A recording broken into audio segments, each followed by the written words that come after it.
ሰላም ጤና ይስጥልን ተመልካቾቻችን እንዴት ውላችኋል ከፋና ሚዲያ ኮርፖሬሽን ፋና ጤና ፕሮግራማችን ተጀምሯል እንግዲህ ፋና ጤና ፕሮግራማችን ሁሌም ለእናንተ ለወድ ተመልካቾቻችን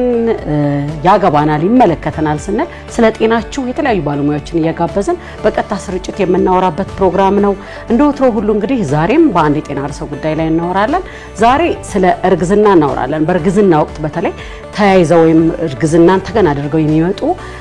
ተጓዳኝ ህመሞች አሉ እንደው ስለነዚህ ህመሞች እናወራለን እንግዲህ እርግዝና በባህሪው በጣም ደስ የሚል ወቅት ነው አይደል በጣም የምንወደው ደግሞ ተስፋን አብረን ከልጃችን ኩል ተስፋንና ሐሳብንም የምንጸንስበት ወቅት ነው እንደው በሰላም ገላገል ሆኖ ልጄን በሰላም አቅፌ አሳድጌ ሎግ ለማረግ አብቅቼ የምንልበት በጣም የምንጓጓበት ወቅት ነው ብዙውን ጊዜ በጣም ቆንጆ ሆኖ ይጠናቀቃል እርግዝና ወቅት አንዳንዴ ግን የተለያዩ ህመሞችን አስከትሎ ራሳችን ላይ እንዲሁም የምንወልደው ህፃን ላይ የተለያዩ ጉዳቶችን ሊያስከትል ይችላልና ዛሬ እንደው አንዲት እናት ምን አይነት ጥንቃቄ ማድረግ አለባት ስንል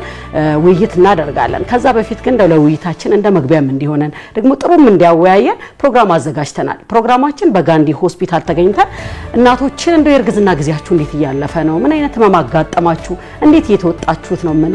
ስንል ነው ያዘጋጀነው ባልደረባችን ስመኝ ስዩም አዘጋጅቷለች እሱም ፕሮግራም እንድትከታተሉ ጋብዛለሁ 8222 የናንተ ነው ሐሳብ አስተያየት ጥያቄ ካላችሁ እኛ ደግሞ ከባለሙያ ጋር ሆነን የምናነሳቸው ጥያቄዎች አይ አልገለጹልኝም ይሄ ሐሳብ ነበርኝ ይሄ ጥያቄ ነበርኝ ብትሉ ወደኛ አጭር የጽሁፍ መልእክት ብትልኩ እዚሁ ምላሽ የምታገኙ ነው የሚሆነው ከፋና ሚዲያ ኮርፖሬሽን ፋና ጤና ይቀጥላል አብራችሁ ነው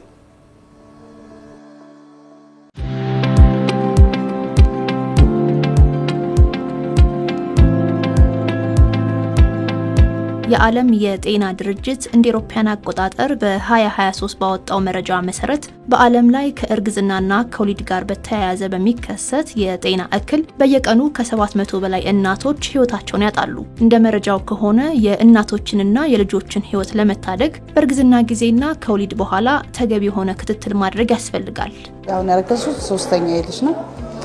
ሁለት ልጆች አለን፣ የ9 እና የ5 ዓመት ልጅ አለን። ትልቁ ልጅ ጥቁር አንበሳን ሰርጀሪ ያረኩት 4 ቀን አመጨ እንዲሲል ትልቅ ነበር እና እርግዝናዬም አሪፍ ነበር እሱ በጣም እበላለሁ ጠጣለሁ ያበሽታ አላቅ ምን ከመሄድ መምጣት መብላት የሁለተኛ ልጅም አሪፍ ነበር ኮሮና አጨናነቀን እንጂ አሪፍ ነበር እዛ 8 ወር ላይ ያው ግፊት ትንሽ ሰው ታሞብኝ በሱ ድንጋጤ ግፊት መጣብኝ እሱንም እዚህ ነው ሰርጀሪ ያረኩት አሪፍ ነበር አሁን ይሄ ሁለተኛ እርግዝናዬ ነው የመጀመሪያ ልጄን ስወልድ እዚህ ነበር የመጀመሪያም ክትትሌ እና በጣም ጥሩ ክትትል ነበረኝ ያው በምጥ ነበር የሞከርኩት ግን በምጥ አሉንም ያው ሰርጀሪ ነው የተደረኩት እና ያው በሰርጀሪ ወቅት ያው በምጥ ጊዜ ግፊት መጥቶብኝ ነበር ከዛ ያው ሐኪሞቹ የግፊት መርፌ ሰጥተውኝ ተስተካክሎ ያው በጥሩ ጤና ነው የወጣሁት ከዚህ ሆስፒታል ማለት ነው ከዛ በኋላ ግፊቱም አልቀጠለም መጀመሪያም አዲስ ሰውነት ስለሆነ ብዙም ይሄን ያህል አልተሰማኝም መንታ ልጆች ነበር ያረጋስኳቸው ብዙም ድክመት አልነበረኝም ጥንካሬም በጣም የተለየ ነበር ያው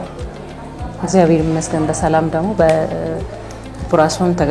ተገላገልኳቸው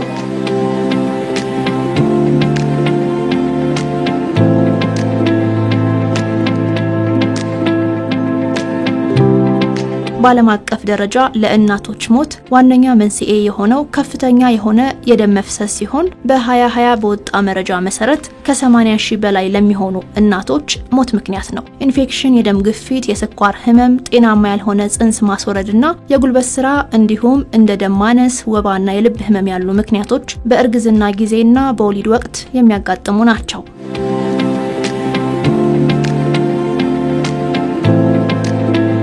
ክትትሌ ጤና ጣቢያ ነበር መጀመሪያ የመጀመሪያው ሰርጀሪ ስለነበርኩኝ 8 ወር ልገባ አካባቢ ወደዚህ ሪፈር አረጉኝ ማለት ነው አሁን ነው ከ8 ወር ላይ ነው ስኳር ያሳያል ብለውኝ ያው በየሳምንቱ ክትትል ያያረጉልኝ ነው በየቀኑ ደግሞ ስኳር ለካለሁ ክትትሌ መጋቢት 30 ነው የጀመርኩት በጤና ጣቢያ ላይ ነው የጀመርኩት ሐምሌ 26 ወደ ሪፈር ተላኩኝ በግፊትና በሁለት ሰርጀሪ ስላለኝ በሷ አማካኝነት ወደዚህ ተላኩኝ። ከዚህ አሁን አሪፍ ነው። በኢየሱስ ቀን አሁን በተለይ 37 ሳምንቴ ነው ዛሬ። በኢየሱስ ቀን ነው ከሳምንት ከመስከረም 22 ጀምሬ እስካሁን በኢየሱስ ቀን ነው እየቀጠሩኝ ያለው። አሪፍ ነው። ከእርግዝናው ጋር በተያያዘ ትንሽ በሶስተኛ ወሬ ትንሽ የራሱ የደም መፍሰስ ትንሽ አጋጥሞኝ ነበረ። ግን ይሄን ያህል ብዙ ጉዳት አልነበረውም፣ እግዚአብሔር ይመስገን። ሐኪሞቼ በጣም ብዙ የተከታተሉ ነበረ። እኔም ደግሞ በቀጠሩኝ ቀጠሮ መሰረት ቀጠሮዬን በስነ ስርዓት አክብሬ ስገኝ ነበረ። ምንም ይሄን ያህል ጉዳት አላጋጠመኝም። ትንሽ የመድከምና ያው ከሁለት ወራት ጀምሮ እስከ 6 እና በ5 ባለው ውስጥ የማቅለሽለሽና የማስመለስ ከዚያ በስቲያ ክፋት አላገኘሁበትም። ቀጠሮዬን በትክክል እከታተላለሁ።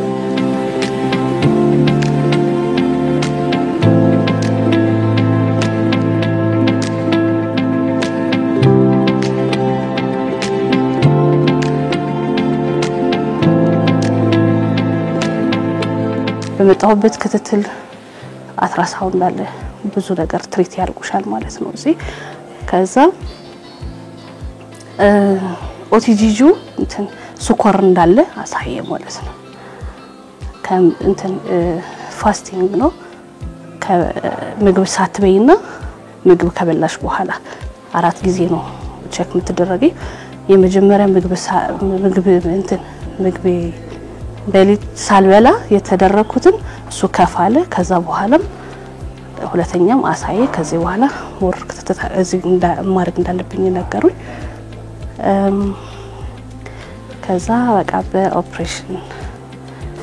ነው የምትወልድ ተብዬ በኦፕሬሽን የወለድኩት ማለት ነው። ከእርግዝና ጋር በተያያዘ አካላዊና ስነ ልቦናዊ ለውጦች አሉ። ባለታሪኮቻችንስ በእርግዝና ጊዜያቸው ምን ገጥሟቸው ይሆን? በኔ እርግዝና ጊዜ ፈተኙ የባህሪ ለውጥ አለ፣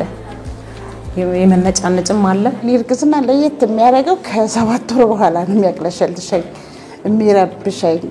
በቃ ትንሽ ቆሻሻ ከሸተተኝ ወደ ላይ ካላለኝ አይተወኝም። እንደማንኛቸው ሰው እንደመጀመሪያው እንደ 15 ቀን እንደ ወር እንደ 4 ወር ምናምን ይባላል። እኔ በሱ ሰላማዊ ሰው ነኝ። ከ7 ወር በኋላ ግን ልክ እንደ ጀማሪ ነው የሚያደርገኝ። በቃ ትንሽ ታም ከሸተተኝ ወደ ላይ ወደ ላይ አይተወኝም። እግር ማበጥ አሁን ላይ በፊት ነው እንደዚህ ማበጥ ምናምን የለብኝም። አሁን ላይ ያለ እጅ ድንዝዝ ማረግ በቃ ይሰራልኝ። በቃ ካስኩ ሁሉ ጥላለሁ። አሁንም ራሱ ብዙ ይሰራልኝ። የአካላዊ ለውጥ በጣም አለ። በጣም ብዙ ኪሎ ነው የምጨምረው። 20 ኪሎ ምናምን ድረስ ጨምራለሁ ማለት ነው። እና ያው ሁለተኛው አሁን ትንሽ ከብዶኛል። ትንሽ ስኳርም ስለሚያሳይ ትንሽ ከብዶኛል። ያው እነሱ እንግዲህ እየተከታተሉኝ ነው፣ ክትትል እያደረጉልኝ ነው እዚህ ማለት ነው። ከእርግዝና በፊት የነበረኝ እንትን ሰውነት ክብደቴ ማለት ነው 75 አካባቢ ነው የነበርኩኝ። ልክ እርግዝና ከተፈጠረ በኋላ 102 ነው የሄድኩኝ። በጣም ምግብ ወስድ ነበር። በጣም ምግብ ይለኝ ነበር ውስጤ ማለት ነውና በጣም እንትን ሳላመጣጥን ዝም ብዬ ነው የበላሁት የነበረው ማለት ነው። እና 102 ሄድኩት። 102 ሲሄድ ኢቭን እንትን በስኳርም በዛ መሀል ተከሰተ።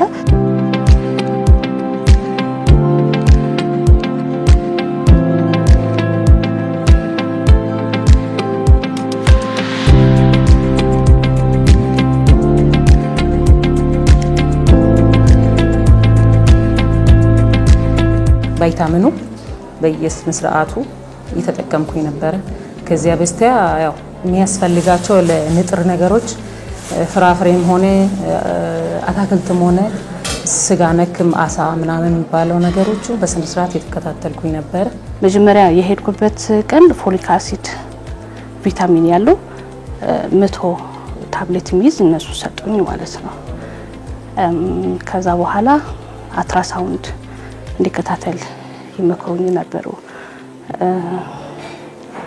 ያለ የባህሪ ለውጥ እንዳለም ይበን ብዙ ነገር ይመክሩኝ ነበሩ ማለት መጀመሪያ ስለሆነ ደግሞ ምንም ነገር ማቆ ነገር ደግሞ የለም። በእርግዝናና በወሊድ ወቅት እናቶችን ለሞት የሚዳርጉ አብዛኛዎቹ መንስኤዎችን ለማዳንና ለመከላከል ጤናማ የአመጋገብ ስርዓትን መከተልና አስፈላጊውን የሕክምና ክትትል ማድረግ ተገቢ መሆኑን ባለታሪኮች ያነሳሉ። ግፊት በጣም ታይቶብኝ ነበር በአሁኑ በሶስተኛ የእርግዝና በጣም 7 ወር ላይ ምናምን በጣም ታይቶብኝ ወደዚህ ጋር የመጣሁት ግን ወደውኑ አብሽ ጠጣለሁ ቤት ውስጥ ጫው ነገር ጭራሽ ፈጽሞ እንደዚህ አልበሳጭም እሞክራለሁ በጣም ያው የምትበሳጨው ነገር ቢኖር ጥዬው ትላለሁ አልጨናነቅም ጭንቀት ስትኖር ወደው ነው የሚሞላው ሰፈር ላይ ራሱን ለካለ በጧትና ማታ ይርኩል ለካለው በጨመረብኝ ቀን ዛሬ ይህን ስላራረኩ ነው ብዬ ራሴን ሎሚ በውሃ ጠጣለሁ ራሴን ሪላክስ አደርጋለሁ ገና ከአንድ ወር ከሁለት ወር ጀምሮ ክትትል ቢጀምሩ ከእርግዝና ጋር ደግሞ ተያይዞ የተለያዩ ህመሞች በሽቶች ሊከሰቱ ይችላሉ እንደ ደም ግፊት ስኳር በሽታ ሊከሰት ይችላል ያው ይሄ የሚከሰተው ከእርግዝና ጋር ተያይዞ የሚመጣ እንጂ ያው ዘላቂ እንዳልሆነ ነው ዶክተሩ የነገረኝ ለኔ ስለዚህ ያው ዶክተሮቹ የሚሉትን እየተከታተሉ ስኳራቸውን መለካት ደማቸውን መለካት ያው መድኃኒትም የሚታዘዝላቸው ከሆነ እሱን እየተከታተሉ ያው በሰላም መውለዱ ወክ ማድረግ በተመጣጠነ ስራ መስራት በቤት ውስጥ መንቀሳቀስ የሚገባው ራሱ የቻለ ስፖርትና ሰውነትን የሚያጠነክር ነገር ነው መብላት ጥሩ ነው ማለት ላንቺና ለልጅሽን ቆንጆ ነው ግን ምን አይነት መብላት እንዳለብሽ የተገኘ መብላት ሰው ያለው ነው የሚበላው ግን የተመጣጠነ ነገር በተለይ ሞር አትክልት ነገር ፍራፍሬ ነገር ቢበላ ከዳቦ ምናምን ፓስታ ቢርቁ እና ለሐኪማቸው ደግሞ ቢያማከሩ ሐኪማቸው ደግሞ ተግቶ ደግሞ እንደሙያው ደግሞ ቢያማከራቸው እንደዛ ይላሉ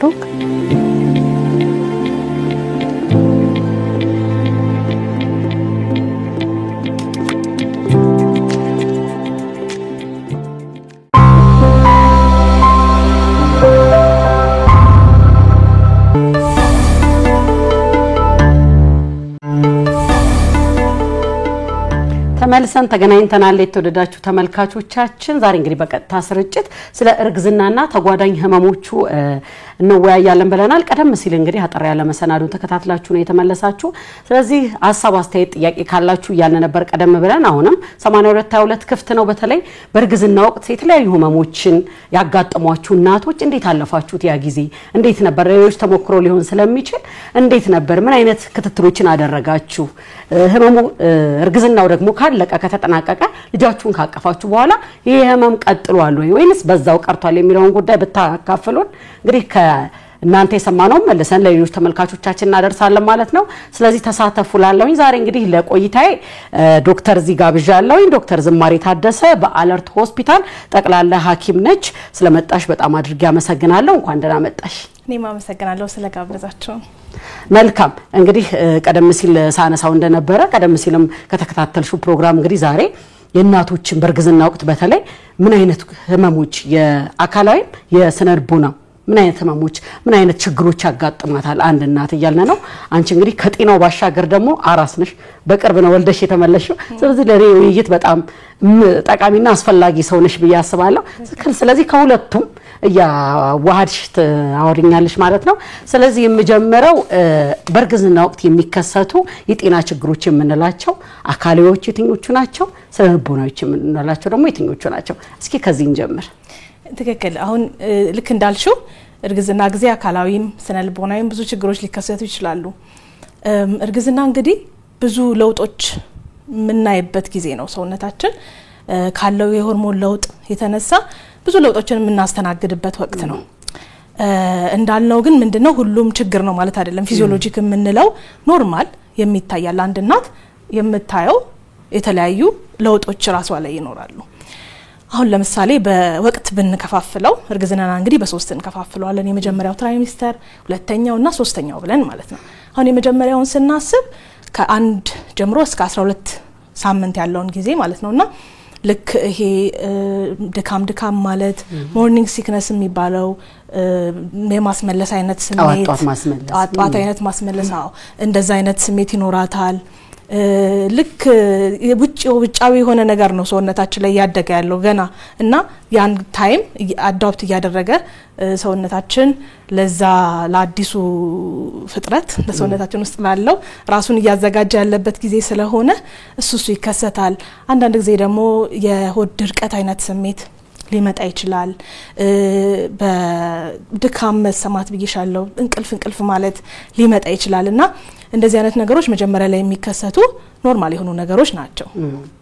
ግን ደግሞ ማስመለሱ በጣም በስቶ ምግብ ምንም የማይቀመጥ ከሆነ እንደ ሃይፐርሜሲስ ግራቪዳር የምንለው አለ። እንደዛ ከሆነ ግን ያው ሐኪም መታየት ያስፈልጋል። ህክምና የሚያስፈልገው ደረጃ ስለሆነ ሁለተኛው ትራይሚስተር ላይ ደግሞ ከ12 እስከ 29 ስንመጣ የተለያዩ አሁን ትንሽ ያደገ የሚመጣበት ነው። ምን ይሆናል ልክ ይሄ የሆዳችን ፊት ለፊት ያለው መስል ወይም ደግሞ ጡንቻ ላላ ያለ ይመጣል። ልክ ያኛው ሲላላ በዛ በሆርሞን በሚፈጠሩት የተለያዩ ሆርሞኖች ምክንያት ልክ የስርዓተ ልመት ክፍል ያለው እሱም ትንሽ ላላ ይላል። ስለዚህ ልክ እንደ ድሮ ቶሎ ሰጋ ቶሎ ያመጣም። ስለዚህ ኮንስቲፔሽኑም ይመጣል። ያኛው እንደሚላለው ሁሉ ደግሞ ጨጓራ ጋር ያለችውም ደግሞ ላላ ትላለች። ያኔ ወደ ቃር የምንለው ነገር ተደጋጋሚ ሊከሰትባቸው ይችላል። ግን ደግሞ በጠቅላላው በዚህ ጊዜ ትንሽ ረፍት የሚያገኙበት ታይም ነው። የሞርኒንግ ሲክነሱም የተወሰነ ይቀንሳል። ግን ሜዲካል ደግሞ የምንለው እነዚህ አሳሳቢ የሚባሉ ችግሮች ደግሞ ሊከሰቱ ይችላሉ። ሁሉም ላይ ይከሰታሉ ማለት አይደለም። እዚህ ጋር ብዙ እናቶች ይደነግጣሉ ይሄን ነገር ሲሰሙና ይሄንንም ደግሞ የምንሰራው ይሄንንም ፕሮግራም እየሰራን ያለ ነው ለማስደንገጥ ሳይሆን ለማስገንዘብ ነው። አው ቀድመው አውቀው እንዲዘጋጁ ማለት ነው እንጂ በጣም ሰላማዊ የሆነ እርግዝና ጊዜ ምንም ሳይቆጥ 9 ወር ሙሉ ለሊኖራሉ ይችላሉ። እና ስለዚህ በዚህ ጊዜ እንደ በእርግዝና ጊዜ የሚከሰት የስኳር ችግር የደም ግፊት ሊከሰት ይችላል። እንደዚህ አይነት ችግሮች ሊከሰቱ ይችላሉ። በሶስተኛው ጊዜ ደግሞ ያው ቶሎ በሶስተኛው ትራይሚስተር የምንለው ከ29 ጀምሮ አደግ ሲል እስከ 40 ሳምንት ድረስ ያለው ሰርድ ትራይሚስተር እንለዋለን እና ቶሎ ምጥ ሊመጣ ይችላል። ያለ ጊዜው ሊመጣ ይችላል። በዚህ ጊዜ እንደዚህ አይነት ነገሮች ይከሰታሉ። ኢሞሽናሊም ደግሞ አሁን ስነ ልቦናዊ ያልሽው ማለት ነው። እሱም እርግዝና ማለት በቃ በጣም ይሄ ሰፖርት የሚያስፈልግበት ታይም ነው። በድጋፍ ይፈልጋል። ለምን በጣም ኢሞሽናሊ ይሄ ስነ ልቦናችን ተጋላጭ ነው የሚሆነው።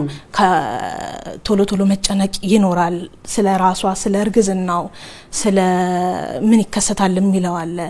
ኢቭን ከዛም አልፎ ዲፕሬሽን ውስጥ ሁሉ ሊገቡ የሚችሉ እናቶች አሉ። እና እነዛ አይነት የኢሞሽናል ወይም ደግሞ ስነ ልቦናዊ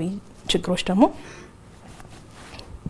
በትንሹ የሚከሰቱ ናቸው። አብዛኞቹ በጣም ቀላል ናቸው አይደል? ቀላል የምንላቸው አሁን እንዲህ መበሳጨት፣ መነጫነጭ፣ በሆነው ነገር አለመደሰት፣ አለመርካት እነዛ ሁሉ ነገሮች በጣም ቀላል የምንላቸው ናቸው። ግን ወደ ውስብስቡ እንምጣና በጣም ጥቂት የሆኑ እናቶች ላይ ሊከሰት የሚችል ነውና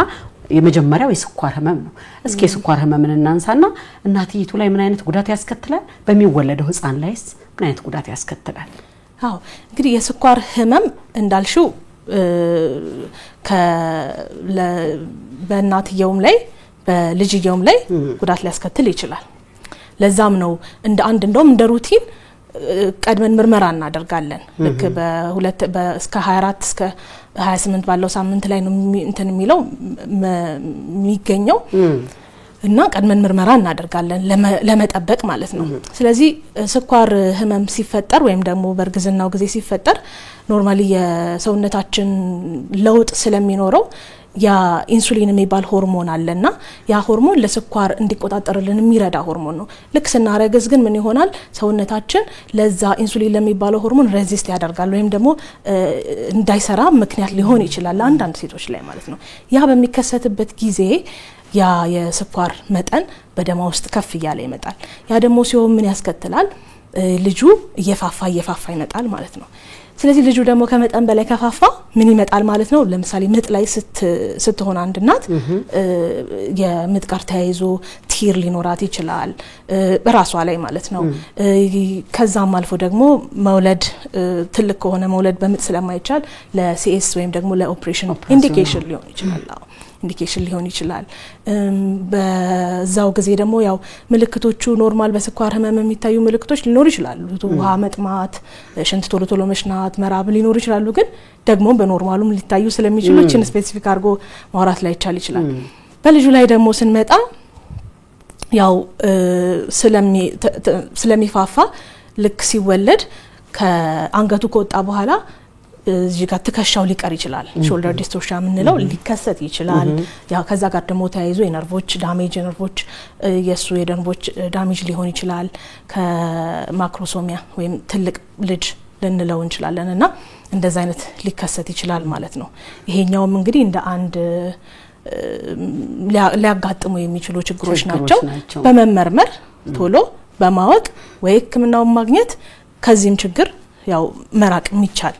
አይነት ችግር ነው ማለት ነው። በጣም ቆንጆ ተመልካቾቻችን ከፋና ሚዲያ ኮርፖሬሽን ዛሬ በፋና ጤና ፕሮግራማችን እንግዲህ የእርግዝናን ወቅት አንስተን በተለይ እርግዝናና ተያይዘው የሚመጡ ተጓዳኝ ህመሞች እያልን ነው ቆይታ ያደረግን ያለነው። ዶክተር ዘመሬ ታደሰ እዚህ አብራኛለች። ስለዚህ ሐሳብ አስተያየት ጥያቄ ካላችሁ 82 ክፍት ነው መላክ ትችላላችሁ። እንደው ወደ ስኳር በሽታ ላይ ነው ያለነውና በአብዛኛው የሚከሰተው በየትኛው ሳምንት ወይም በየትኛው ወር አካባቢ ነው? ብዙ ጊዜ እናቶች ላይ አዎ እንግዲህ የስኳር ህመም ብለን አንድ እናት ልታስብ ትችላለች። መጀመሪያ ጀምሮ ነው የሚከሰትብኝ ከመቼ ጀምሮ ነው ብላ ጠይቅ ትችላለች። በእርግዝና ጊዜ የመጣ ብለን የምንለው ከ24 እስከ 28 ድረስ ነው ይከሰታል የምንለው ማለት ነው። ሳምንት ያው መጀመሪያ አካባቢ የመጀመሪያው ትራይሚስተር ወይም እስከ 12 ሳምንት ከተከሰተ ከእርግዝና ጋር የሚመጣ ስኳር ህመም ወይም ጀስቴሽናል ዳያቤትስ አንለው። ለምን ቀድሞ የነበረ ኦቨርት ነው ቀድሞም የነበረ ወይ ታይፕ 1 ሊሆን ይችላል ታይፕ 2 ሊሆን ይችላል እንጂ በእርግዝና ጊዜ የመጣ አንለው። ስለዚህ ይሄ ጊዜ ልክ ሁለተኛው ትራይሚስተር ላይ እንደ ምርመራም ምናደርገው በዛ ሰዓት ነው። የስፔሲፊካሊ ለእርግዝና ተብሎ የሚሰጥ ምርመራ አለ ሰዎችኛው ታይም። ስለዚህ ከ24 እስከ 28 ባለው ወቅት እንደዚህ አይነት ስሜቶች ካስተናገደች አንድ እናት ወደ ህክምና ተቋም ሄዳ ማረጋገጥ። ሁሉም ስሜቶች ሁሉም ምልክቶች ተመሳሳይ ናቸው ስኳር ነው ማለት አንችልም። ትክክል። ለዛ ነው ሩቲን አሁን በብዛት አለ ኖርማል ስቴጂ የሚታዘዙ ምርመራዎች አሉ አይደለ? ለማንንም ለነፍሰ ጡር ሴት ከነዛ ምርመራዎች ውስጥ እንደ አንዱ ሆኖ አሁን በብዛት ብዙ ሆስፒታሎች ላይ እንደዛ ይደረጋል። ልክ ይሄኛው ታይም ላይ ምንም እንኳን ምልክት ባይኖራት እቺኛዋን ምርመራ እናደርጋለን። ምናልባት የእርግዝና ወቅት የሚፈጠር ስኳር ህመምን ለመቆጣጠር አመጋገባችንን ማስተካከል አንዱ ነው ሲባል አንብቤ ያለውኝና ምን ማለት ነው? ምን አይነት ምግቦችን ብንመገብ ነው ምናልባት ለዚህ በሽታ እንዳንጋለጥ የሚያደርግ በሽታው ከተከሰተ በኋላም ደግሞ ከዛ ለመውጣት ለማገገም ለመዳን የሚያግዙ ምን አይነት ምግቦች ናቸው? ነው አጠቃላይ በእርግዝና ጊዜ ያው ጤናማ የሆነ አመጋገብን መመገብ አስፈላጊ ነው። ጤናማ የሆነ አመጋገብ ስንል እንደዚህ በአንድ ጊዜ ብዙ ማለት ላይሆን ይችላል ወይም ደግሞ በጣም ፋንሲ የሆኑ ምግቦችን ማለት ላይሆን ይችላል። ግን በተቻለ መጠን ትንሽ ቶሎ ቶሎ ኢቭን ቅድም ለተቀስናቸው ለቶሎ ቶሎ ይሄ ኖጂያ ወይም ደግሞ የማቅለሽለሽ አይነት ስሜት ትንሽ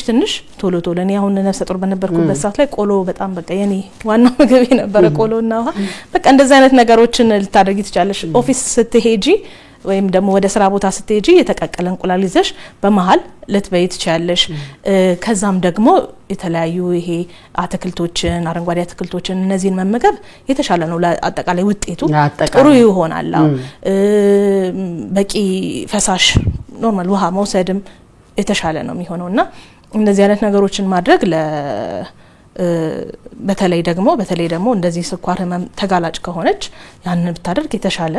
ልትቆጣጠረው ትችላለች። በጣም ቆንጆ ቆይታ እያደረግን ያለነው። አሁን ደግሞ ተመልካቾቻችን ጽሁፋዊ መረጃዎችን አዘጋጅተናል። እሱን ተከታትላችሁ ተመልሰን እንገናኛለን። ከፋና ጤና ፕሮግራማችን እንግዲህ ዛሬ በእርግዝናና ተጓዳኝ ህመሞች ነው አንስተን እየተወያየን ያለነው። እንቀጥላለን። መልካም ጊዜ።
ተመልሰን ተገናኝተናል የተወደዳችሁ ተመልካቾቻችን ዛሬ እንግዲህ ከዶክተር ዝማሬ ታደሰ ጋር ስለኛ ስለ እናቶች ስለ ሴቶች የርግዝና ወቅት ያወራና ያለ ነው በተለይ የርግዝና ወቅት ተርሶ የሚመጡ ደግሞ ተጓዳኝ ህመሞችን በጣም ቀላሎቹን ተነስተን አሁን ደግሞ ትንሽ ወሰብሰብ ወደሚሉት መተናል ቀደም ሲል የስኳርን ያነሳን ነበር አሁን ደግሞ ወደ ደም ግፊት እንምጣ እስኪ በአብዛኛው በርግዝና ወቅት ሰዎች የደም ግፊት ጨመረ ወይም የደም ግፊት ተባልኩ ይላሉ ምንድነው መንስኤው አዎ የደም ግፊት እንግዲህ አንዱ ልንከታተለው የሚገባ ነገር ነው በርግዝና ወቅትና አንድ እናት ልክ ይሄ ምልክቶችን ስታይ ብቻ የምታደርገው ሳይሆን በማንኛውም ክትትል ወቅት ደም ግፊቷን እናያለን ስለዚህ አሁንም ልክ በርግዝና ጊዜ የተለያዩ የሆርሞን ለውጦች አሉ ከዛ ጋር ተያይዞ የደም ግፊት በዛ ሰዓት ላይ የመከሰት እድል ሊኖረው ይችላል ምክንያት ሊኖረው ይችላል ከኖርማል ሄዳ ስትታይ ከ140 በ90 እና ከዛ በላይ ከሆነ ከዛ ደግሞ በ4 ሰዓት ደግሞ ድጋሚ አይተነው እንደዛ የሚያሳይ ከሆነ የደም ግፊት ወይም ደግሞ በርግዝና ጊዜ የሚከሰት የደም ግፊት ይኖራታል ብለን እንላለን ማለት ነው ይሄኛውም ደግሞ ልክ በ20 ሳምንት በኋላ ነው ልክ ቀደም ከ24 በኋላ ላለም አሁን ደግሞ ከ20 ሳምንት በኋላ ላይ የሚከሰት ነው ማለት ነው ምናልባት መጨናነቅ ነው አመጋገብ ነው ምንድነው መንስኤ ነው እስከዚህ በፊት የደም ግፊት ያለው ቤተሰብ ታሪክ መኖር ነው ሪስክ አለው በሌላው ደግሞ አጋላጭ መንስኤዎች ሊሆኑ ይችላሉ ከዚህ በፊት ለምሳሌ በነበራት እርግዝና የእርግዝና ጊዜ የሚከሰት የደም ግፊት ካለባት አንዱ መንስኤ ሊሆን ይችላል ግን ይሄ የእርግዝና ጊዜ የሚፈጠረው ግፊት ከሆርሞን መቀየር ጋር ተያይዞ አብሮ የሚመጣ ነው ልክ ከፕላሴንታ ወይም ደግሞ ከእንግዴ ልጅ ያ ከዛ ከሚወጡ የሆርሞን አይነቶች አማካኝነት ምን ይሆናል የደም ስሮች እንዲጠቡ ምክንያት ሊሆን ይችላል ስለዚህ ደግሞ ያው ግፊትም በዛው ይፈጠራል ማለት ነው ምልክቶች ልታሳይ ትችላለች የደም ግፊት ምልክቶች አንዲት እናት ምልክቶች ይኖራታል በጣም አስፈላጊ የሆኑ ምልክቶች አሉ ግን ከምልክቶቹም በላይ እንዳልኩት ክትትሉ ላይ በጣም አስፈላጊ ነው ልክ እነዚህ ምልክቶች ካየች በቃ ግፊት አለብኝ ወይም ደግሞ ብላ ፓኒክ ማድረግ ሳይሆን ጥንቃቄ ማድረጉ በጣም አስፈላጊ ነው ለምሳሌ ራስ ምታት ከፍተኛ የሆነ ራስ ምታት ካየች በተለይ ደግሞ ከጀርባ በኩል የሚመጣ ራስ ምታት ካየች አይኗ ላይ ብዥ ማለት ወይ ደግሞ በቀኝ በኩል ሆድ ላይ የተወሰነ ህመም አይነት ነገር ካለ ሰውነት ማበጥ በብዛት አሁን ኖርማል ነው ሰውነት ስንል እግር ማበጥ ኖርማል ነው ይታያል ግን ደግሞ እጇ ፊቷ ላይ በድንገት ማበጥ አይነት ነገር ካለ ግን ይሄ መታየት ያለበትና ምንድነው ሚሊዮን ምክንያቱን ማወቅ ያለብን ምክንያት ነው ስለዚህ እነዚህ ምልክቶች እንደ ምልክቶች ትኩረት ሰጥተልና የሚገባ ምልክት ነው እንደ ነፍሰ ጡር እናት ማለት ነው ምናልባት የእግር ማበጥ ስትይ ግን አስታወስኝ አንዳንዶቹ ላይ ምንም አይነት ሁኔታ አይታይም ምንም ምልክት አይታይም አንዳንዶቹ ግን እግር ማበጥ ፊት ማበጥ አፍንጫ በጣም መነፋፋትና ይጨነቃሉ ምንድነው እኔ የተለየ ነው እንዴ ወይም ደግሞ የጽንሱ መፋፋት ነው እንዴ እኔ እንዴ ሳባበጥ አይነት ነገርና እስኪ ምን ታያችኋለሽ እርግዝና በጣም የሚገርም ነውና ምንድነው መሰልሽ የሰውነታችን የደም ይዘቱ በእጥፍ ይጨምራል 50% ከ30 እስከ 50% ድረስ ይጨምራል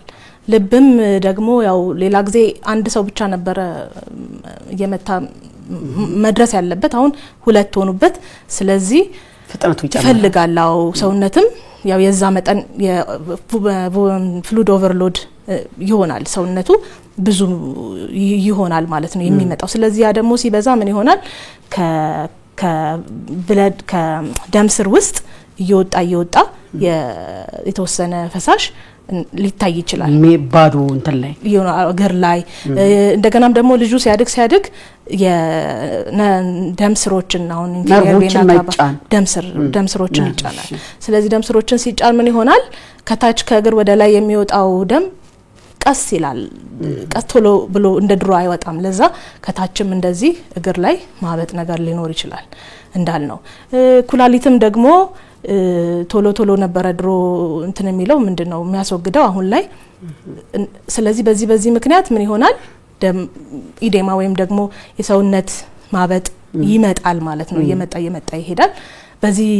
ምክንያት ሰውነት እግር ብቻ ኖርማል ነው እንዳልኩሽ እጅ ላይ ፊት ላይ ማበጥ ይሄ እንደዚህ ክብደት እስከመጨመር አይነት ድረስ ማበጥ ከመጣ እንትን ማድረግ ያስፈልጋል ወደ ህክምና ቼክ ማድረግ ያስፈልጋል ያሰጋ ይችላል ያው አንድ ማሳያ ሊሆን ወይም ደግሞ ሄዶ እንትን የግፊትን መለካታውን እኔ ራሴን ቢያመኝ ኖርማሊ በእርግዝና ጊዜ ራሱ ለማንኛውም ብዬ ግፊቴን ቼክ አደርጋለሁ እንደ ቁጥር ኖርማል ሲሆን ያረጋጋል እዚያ ነን ቼክ ማድረግ ይችላል ወደ ግፊቱ ለመለስና በልክ እንደ ስኳሩ ሁሉ በደም ግፊት በእርግዝና ወቅት አንድ ደም ግፊት ያዛትና ልጇን ሊጎዳው ወይም ሊያሰጋው ይችላል አው ደም ግፊት ከተረጋገጠና ከዛ በኋላ ደም ግፊቱ ካለ ምንድነው ለዛም ነው ማከም ያለብን ትሪት የምናደርገው ለምን ልክ እንዳልኩሽ ደም ስሮች ይጠቡ የለ ሲጠቡ ልጁ ምግቡን የሚያገኘው ከናቱ በሚመጣው ነው በፕላሴንታው በኩል ስለዛ ምን ይሆናል የደሙ የሚያገኘው የምግብ መጠን እየቀነሰ ሲመጣ ልጁ እንደ እድገቱ ሊያንስ ይችላል ወይም ደግሞ ትንሽ እድገት ሊሆን ይችላል ከዛ ጋር ደግሞ እስከ እንግዲህ ልጅና ማህፀን መለያየት ሊያመጣ ይችላል እንደ በመጥፎ ወይም ደግሞ ወርስ ሲሆን ማለት ነው ያው ቶሎ ግዴታውን እሷ እናትየው ለጤናዋ የሚያሰጋ ሆኖ ስናገኘው ፕሪክላምሲያ ወይም ኤክላምሲያ ይሄ ድረስ ሲሆን ምን እናደርጋለን በቃ ጽንሱ መቋረጥ አለበት ልንል እንችላለን ስለዚህ ቀድሞ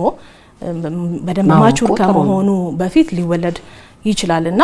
እነዚህ አይነት ሪስኮች በልጁ ላይ ሊከሰቱ የሚችሉ ናቸው ቀደም ሲል እየጠቀስችልኝ ነበር የደም ግፊት ምልክቶች አንዱ የአይን ብዥብዥ ማለት የሚል ነገር ብለሽ ነበር ራሴን አመመኝ አይኔ ብዥብዥ ያለብኝ የሚሉ ሴቶች በብዛት ይታያሉና እነዚህ አይነት ሴቶች ወደ ህክምና ተቋም ሲሄዱ የደም ማነስ ይባላል እንዴት ነው ሁለቱን የሚለዩት ደም ግፊት የደም ማነስ አው ደም ማነስ በእርግዝና ጊዜ በጣም ይከሰታል ያው አቅርቦቱ ስለሚያስፈልገን ማለት ነው የልጁም አለ እንደገና ደግሞ የፍሉድ ኦቨርሎድ ያልነው በደም ስር ውስጥ የሚገኘው የደም መጠን መብዛት ስላለበት ማለት ነው ግን አሁን እንደዚህ ብዥብዥ ማለቱ ከተለያየ ምክንያት ሊሆን ይችላል ኢቭን ስኳር መጠኑ አነስ ብሎ ሊሆን ይችላል ስለዚህ ተረጋግታ የተወሰነ ምግብ ብትወስድ ኖርማል ሊሆን ይችላል ሊስተካከል ይችላል ያ ስሜት ማለት ነው የደም ግፊት ሲሆን ግን ግፊቱ ከፍ ሲል ግን በመለካትም ምናየው ነው ስትለካ ያኛው ቁጥሩ ይነግረናል አኔሚያ ወይም ደግሞ የደም ማነስ ከሆነ ግን ለዛም ነው አይረን በብዛት የምንሰጠው ስለሚያስፈልግ ማለት ነው ተጨማሪ ያስፈልገናል በእርግዝናችን ጊዜ እና የደም ማነስ ከሆነ ደግሞ እሱም እንደዚህ አይነት ይሄ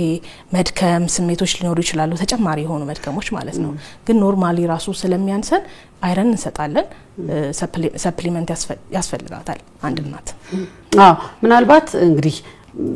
እንዲሁ በአማኑ ቀን በደህናው ቀን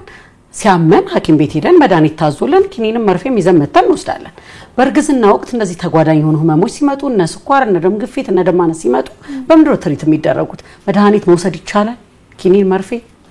አዎ እንግዲህ ምንድነው ከህመሙ እንዲሁ ዝም ብሎ ከሚቀጥል በህክምናው ብናስቆመው የተሻለ ውጤት ስላለው ማለት ነው ሴፍ የሆኑ ወይም ደግሞ በእርግዝና ጊዜ ቢሰጡ ችግር የማይፈጥሩ የሚባሉትን መድኃኒቶች መርጠን እንሰጣቸዋለን ለዛም ነው ቶሎ ማወቁ የተሻለ ነው የምንለው ለምን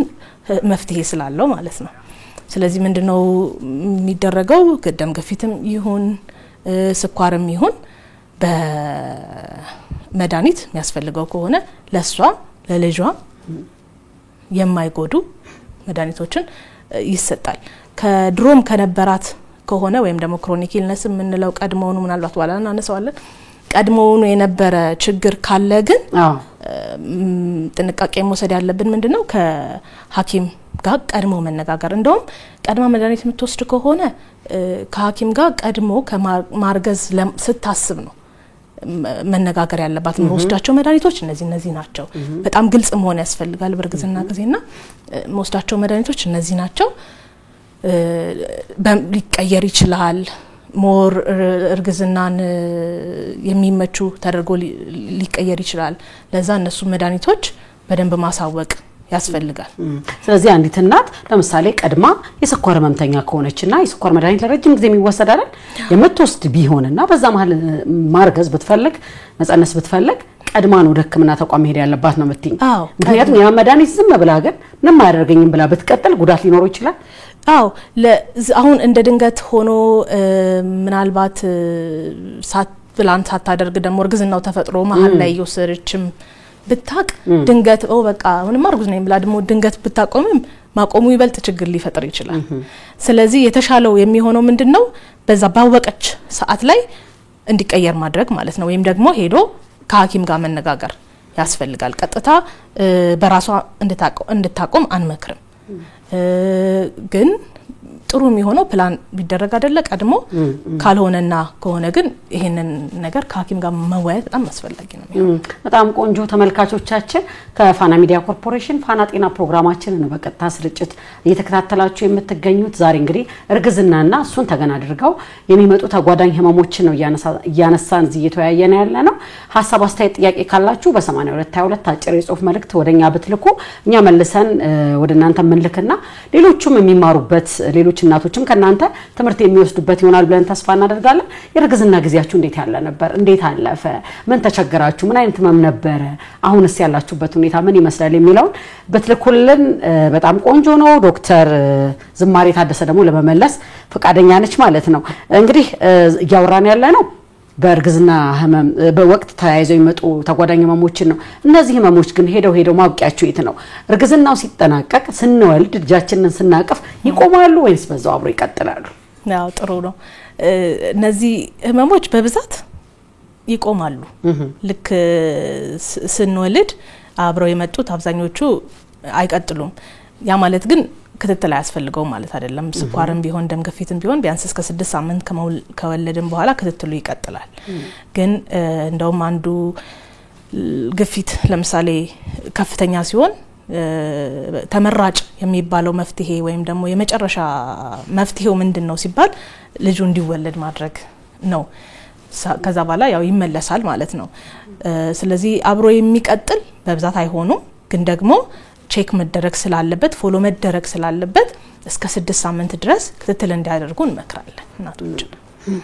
ስለዚህ ይቆማል ግን ክትትል ያስፈልገዋል ወለድን ብሎ መዘናጋት አያስፈልግም ማየት አለብን የሚቀጥልበት አጋጣሚ ግን አለ ያው ሐኪም ስለሆንሽ ቦታው ላይ ሊመጡ የሚችሉ ሰዎች ስላሉ ሊቀጥል ይችላል ሊቀጥል ሲችል ደግሞ ያው በህክምናው ይቀጥላል ማለት ነው አንዳንድ ጊዜ አሁን በግፊት ምናልባት ሰዎች ሲሉ ሰምተሽ ሊሆን ይችላል በእርግዝና ጊዜ ነው የገጠመኝ ይላሉ ግፊት የያዛቸው ማለት ነውና ለዛም ነው ክትትል የምናደርገው ከዛ በኋላ የማይቆም ከሆነ ስቲል በመድኃኒቱን እየቀጠልን ህክምናውን እንቀጥልላቸዋለን እስከሚሻላቸው ድረስ ወይም ደግሞ ሁኔታውን እያየን ማለት ነው የእርግዝና ወቅት የአይን እይታን ሊጋርድ ይችላል ወይም ሊቀንስ እንዲችል ያደርጋል ብዙ እናቶች እንደዛ ኮምፕሌን ያደርጋሉ አይደል ልክ ነው ያደርጋል ልክ አሁን ቅድም እንትን አላልንም የሰውነታችን ፍሉድ ወይም ደግሞ ፈሳሽ ይበዛል አላልንም ሌላው ሰውነት ላይ እንደሚፈጠር አይናችንም ላይ እንደዛ ይሆናል ለከ የኮርኒያ ላይ እንደ ፍሉዱ ስለሚኖር በጅ ማለት ነገር ሊፈጠር ይችላል ይሄ ግን የሚያሰጋ አይደለም የሚያሰጋ ሳይሆን ያው ከወለዱ በኋላ እንትን ይያል ይሄዳል እየተስተካከለ ይሄዳል ማለት ነው ቅድም እንዳልነው ግን ብጅ ማለቱ ይሄ ብልጭታ አይነት ከመጣ ከራስ ምታት ጋር አብሮ ከመጣ ከፊት ማበጥ ከእጅ ማበጥ ጋር አብሮ ከመጣ ግን ያኔ ህክምና ማድረግ ያስፈልጋል ወይም በሐኪም መታየት የሚያስፈልግ እስኪ ወደ ራሳችን እንመለስ የርግዝና ጊዜሽ እንዴት ነበር እንዴት አለፈ ክትትል መች ጀመርሽ ጥሩ ጥያቄ ነው ያው እኔ ህክምና ያው ሆስፒታልም ስለሆነ የምሰራው ጥሩ ክትትል ነበርኝ እኔ አርሊ እንዳወቅኩኝ አልትራሳውንድ አየሁኝ ክትትልም ጀመርኩኝ ለኔ በቃ ልክ ማርገዜን ፕላን አድርጌን ያረከስኩት ማርገዜን ሳቅ በጣም ነበር ደስ ያለኝ ያው ብዙ እናቶች ደስ እንደሚላቸው ከዛ በኋላ ግን ክትትሉ በጣም ኢሞሽናሊ ላብል እንሆናለን ጥሩነቱ ጥሩ ሰፖርቲቭ የሆነ ባል ነው ያለኝ በዚህ አጋጣሚ ባለቤቶችም ኃላፊነት በጣም አለባቸው በዚህ ታይም ላይ የባል ቦታ ትልቅ ነው እና እሱ በጣም ሰፖርቲቭ ስለነበረ ብዙም ሳላስበው ላይክ ሳልጨነቅበት ያሳለፍኩት ታይም ነው ከዛ በኋላ ኦልሞስት አሁን የሚመከረው ከ12 ሳምንት በፊት ነው ክትትል የሚጀምረው ከዛ በኋላ ደግሞ አናቶሚክ ስካን አሁን በጣም የተለመደ ጥሩ ነገር አለ ከ12 ሳምንት በኋላ ላይ የሚታይ እሱን አደረኩኝ ከዛ በኋላ ያው ክትትሌን ቀጠልኩኝ እስከ መወልድ ድረስ መጨረሻ አካባቢ ግን በቃ ይሄ ምጥ ምንድነው የመጀመሪያም ስለሆነ ምጥ ብዙ ህመም አለው ብዙ ሰው ብዙ ነገር ይልሽ የለ በቃ መጨነቅ ጀመርኩኝና ከዛ ግን የተለያዩ ነገሮችን ማሰብ ማየት ጀመርኩኝ ስፔሻሊ አሁን ብሪቲንግ ኤክሰርሳይዝ በጣም የሚረዳ ነገር ነው እስኪ ነው ራሱ ምን አይነት ነው ምን አይነት ኤክሰርሳይሶችን ነበር ስታደርጊ የነበረው አንደኛው ወክ ማድረግ በተለይ መጨረሻ አካባቢ ላይ እንደዚህ በቀን 30 ደቂቃ ምናምን እኔ በደንብ ወክ አድርገ ነበር በእግር መጓዝ በጣም ይረዳል ከዛ ደግሞ ብሪቲንግ ኤክሰርሳይዝ እነዚህ ወደ ውስጥ ወደ ውጭ ከመጀመሪያ ጀምሮ መለማመድ ነው እሱ በጣም ነው የረዳኝ በተለይ መጥላት ማስገባት ወደ ትንፋሽ ከዛ በሳምባ ማለት ነው ታደርጊው እሱን ዝም ብዬ ኤክሰርሳይዝ አደርገው ነበር ከዛ በኋላ ግን እኔ 40 ሳምንት አለፈኝና ላይክ 41 ሳምንት ላይ ሲሆን ያው በእኛ ፕሮቶኮል እስከ 41 ሳምንት ነው የሚጠበቀው ከዛ በኋላ 41 ሳምንት በኋላ ላይ እንትን ነው የሚባለው ያው ወይ በምጥ መርፌ ትወልጃለሽ እንደ ሁኔታው ኪሎም ትንሽ ከፍ ይያለ ስለመጣ ያው ግዴታ ይሄንን ማሳለፍ በቃ ከባድ ነበር ለኔ ልክ 40+3 ላይ ግን 40 ቀን ከ3 ቀን ሲሆን ግን መጤ ሲመጣ ኖርማሊ እንደዚህ ባየዋቸው ነገሮች በጥሩ ሁኔታ ያው በመጥልጃለሁ ማለት ነው ስለዚህ ምን ህመሞች ብዙ ማን ነበሩሽም እኔ ላይ ብዙ ህመሞች አሉ በርግዝና ወቅት እንግዲህ ብዙ ጊዜ የራስ ምታት ይኖረናል ቀላል ምንለው እንኳን ራስ ምታቶች ምን አይኖርናልና ብዙ ጊዜ ለምበርነው ልማድ ምንድነው አንቲፔኖችን እንወስዳለን የማማስታገሻዎችን እነሱ እንዴት ነው አግባብ ናቸው ብንወስድ ችግር አይፈጥሩም ወይንስ መወሰድ ያለባቸው የትኞቹ ማስታገሻዎች ናቸው አሁን እኔም ያው ህመም እንደዚህ ትልቅ የጋን ተጋነነ ህመም አልተፈጠረብኝም እንጂ አንዳንድ ችግሮች ለምሳሌ ኖዣው ነበረ ኦፍ ኮርስ ራስ ምታት እንደዚህ አይነት ነገሮች ሲኖሩ መውሰድ የሚቻሉ መድኃኒቶች አሉ በተቀላላው ግን መድኃኒት በሚወስዱ ሰዓት ላይ አሁን ኖርማል አሁን ፓራሲታሞል የሚቻል ነው እንደ አንቲፔን የተፈቀደ ነፍሰ ጡር መውሰድ የሚችለው ነው እነ ስቴሮይድ አንቲ ኢንፍላማቶሪ ምንላቸው እነ አይቦፕሮፊን እነዚህ ደግሞ እንዲወስዱ ማይመከሩ አይወሰዱ የሚባሉ ናቸው በህመም ማስታገሻ ደረጃ ግን ማንኛውንም አይነት መድኃኒት ያለ ሐኪም ማማከር ፓራሲታሞልም ቀደም ሲል ይፈቀዳል ያልሽ ነው ግን እሱስ እስከየት ድረስ ኖርማል ባለን ሰዓት አሁን በአንቲፔን ወስዳለን ትንሽ ረፍት መልሶ ሲያመን ወስዳለን ገደብ ላይ ኖረን ይችላል ርግዝና ላይ እንደዛ ማድረግ እንችላለን ይፈቀዳልስ ብለ እንዳልኩሽ ነው ራስ ምታት ራሱ መጀመሪያውኑ የመጣበት አሁን በፓራሲታሞል ወስደሽ የሚቀጥል የማይሻልሽ ከሆነ ምን ማድረግ አለባት ሌላ ስቴፕ ምናልባት ይሄ ነገር ግፊት ይሆን እንዴ ሚለውን ማሰብ አለባት ማለት ነው ግን እንደ ሴፍ የሆነ ብለን ስናስብ የቱ ነው ጥሩ ብለን ስናስብ የተሻለው እንትን ፓራሲታሞል በአንቲፔን ደረጃ ምናልባት እንደው ጽንስን እስከ ማቋረጥ ሊደርሱ የሚችሉ የሚያስገድዱ ህመሞች አሉ እንግዲህ እንደው ዝም ብለን ተሸክመናቸው የማንሄዳቸው ጽንስ መቋረጥ አለበት የሚባሉበት ሁኔታዎች አንዳንድ ሁኔታዎች አሉ ይሄንን ስንወስን ለምንድነው የምንወስነው ይሄ እርግዝና ቢቀጥል ለእናትየው አደጋ ይፈጥራሉ አደጋ ላይ ሊጥላት ይችላል ወይ ምናስቀድመው እናትየው ነው ሁሉ ጊዜ አይደለ ስለዚህ አሁን አደጋ ላይ የሚጥላት ከሆነ ማንንም መርጣለን ስለዚህ ተርሚኔት ማድረጉ ወይም ደግሞ ጽንሱን ማቋረጡን እንመርጣለን ለምሳሌ ከፍተኛ የሆነ የልብ ህመም ቢኖርባት ከእናትየውን አደጋ ላይ ሊጥል የሚችል ስለሆነ ምን እናደርጋለን ኦኬ በቃ ማቋረጥ ግዴታ ሊሆንብን ይችላል እንደ ሁኔታው አይተን ማለት ነው ቅድም እንዳለው የደም ግፊቱ ለምሳሌ ከፍ ብሎ እስከ ማንቀጥቀጥ ድረስ የሚደርስ ከሆነ በቃ ቀድመንና ልናቋርጠው እንችላለን ሁኔታውን አይተን ፎሎ አድርገን ካልሆነ ማለት ነው እንደዚህ አይነት ከሷ ከሷ አሁን ኤፒሌፕሲ ወይም ደግሞ የሚጥል በሽታም እንደዛ ልናረግ እንችላለን ከሷ የመቋቋም አቅም አይተን ማለት ነው በሌላ ሁኔታ ደግሞ ልጁ ቢቀጥል ህይወት ላይኖረው ይችላል ብለን ምንልበት ሁኔታ ደግሞ ካለ ከጽንሱ አንፃር አይተን ልናቋርጥ እንችላለን ለምሳሌ አኒሴፋሊ የሚባለው የአንጎል የተወሰነ ክፍል ባይኖር ጽንሱ የመቀጠል ነገሩ ዝቅተኛ ስለሚሆን ያው ቢቋርጥ የሚለውን ነገር እንተነናለን ማለት ነው እንመክራለን ማለት ነው በእንደዚህ አይነት ኮንዲሽኖች ሊቋረጥ ይችላል እንግዲህ እንደ ዓለም በጣም አሳሳቢ የሆነው የእናቶች ሞት ነው የእናቶች ሞት ደግሞ አንድም በርግዝና ወቅት ነው አንድም በወሊድ ወቅት ነው አብዛኛው ድሮ እንግዲህ ወደ ህክምና ተቋም መጥቶ የመውለዱ ነገር አልነበረም አሁን እንግዲህ ቦታው ላይ ስላለሽ እንዴት ነው ንቃተ ህሊናችን እንዴት ያለ ነው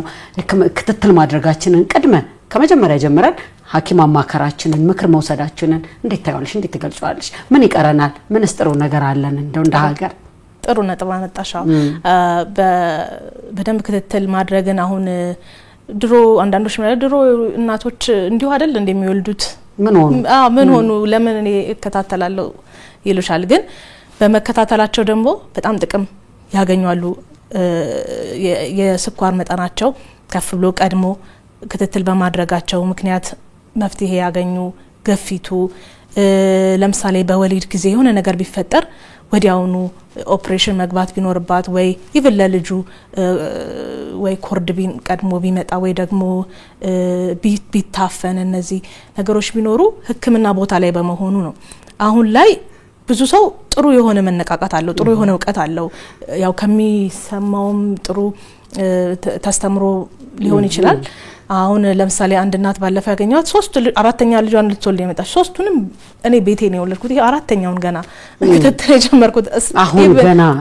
መንቃቱ የመጣ ሶስቱን ቤቷ ወልዳለች ግን ስቲል ኦኬ ስለዚህ ይጠቅማል ማለት ነው የሚለው ኮንቪንስ አድርጓታል ማለት ነው አራተኛዋ ላይ እና ጥሩ የሆነ መነሳሳት አለ ፎሎ ያደርጋሉ ይመጣሉ ይከታተላሉ ቀኑን እንደውም አያልፉም ቀኗን በደንብ ቆጥረው ይመጣሉ ጥሩ የሚሆነው ከባለቤታቸው ጋር ቢመጡ ነው አብረው እንዲሰሙ ማለት ነው አንዳንዶቹ ከባለቤታቸው ጋር አብዛኛው ጊዜ ግን ያው የኛ ሀገር ሁኔታ ብቻቸውን ይመጣሉ ወይ እሱን አንሽልኝ በደንብ ማለት የባለ የተዳራጋ ሚና በርግዝና ውስጥ ምንድነው መሆን ያለበት አብሮ መጥቶ እሷን ከማገዝ በተጨማሪ ቤት ውስጥም ማድረግ ያለበት ነገር በተለይ ስለልቦናው ቅድም ስናነሳ ነበር የባህሪ ለውጥ በደንብ ነው የሚመጣው እርግዝና ላይና እንዴት ነው መቀበል ያለበት እንዴት ነው ማመን ያለበት እሱን እንደ በባለሙያ ማንደበት ብታወሪ ደስ ይለኛል በጣም ከባለሙያነቴም ከአሳለፍኩትም ነገር በርግጥ ከባድ ሊሆን ይችላል እነሱም ግን ይሄ ሁለቱ አብረው የፈጠሩት ክስተት ነውና የሱም ኃላፊነት መሆኑን አንደኛ መረዳት አለበት ይሄ የባለቤቴ ኃላፊነት ብቻ እሷ የምትወጣው ብቻ አይደለም ወይም ደግሞ አመጣሽብኝ አይነት ነገር አይደለም ልክ ተነስታ ጧት ላይ ማስመለስ ሊኖራት ይችላል እንደዛ ሲሆን ትንሽ ቶሎ እንድትበላ ለምሳሌ ነገሮችን ማመቻቸት በኢሞሽናሊ እኔ ያለውልሽ ማለት ኢቭን የሰውነቷ መቀያየር አንዳንዴ ስነ ልቦናዋ ላይ ችግር ሊፈጥር ይችላልና ያ አሁንም እንደሚወዳት አሁንም ቆንጆ እንደሆነች ሁሌ ኮንፈርም እንዲያደርግላት ትፈልጋለች ይሄ መነጫነጩ ምኑን እንዲችልላት ትፈልጋለች በዛ ሰዓት ላይ ያለው እሱ አንደኛ መሆን አለበት አንደኛ ጓደኛ አንደኛ ለችግር ጊዜ አንደኛ ደራሽ መሆን መቻል አለበት እና ልክ አሁን ክሊኒክም ስትሄድ አብራት መሄዱ ኦፍ ኮርስ እሷ ሰምታት መጣለች ምንድነው ሊያስብል ይችላል ግን አብሮ መሆኑ ሰፖርት ነው ከጎንሽ ነኝ የሚል ስሜት በጣም አውና ኢቭን ከተቻለ እንደውም በመጥ ጊዜም አብሮ ቢሆን ስትወልድ አብሮ ቢሆን ለሷም ጥሩ ቦንድ የሚሆንበት የሆነ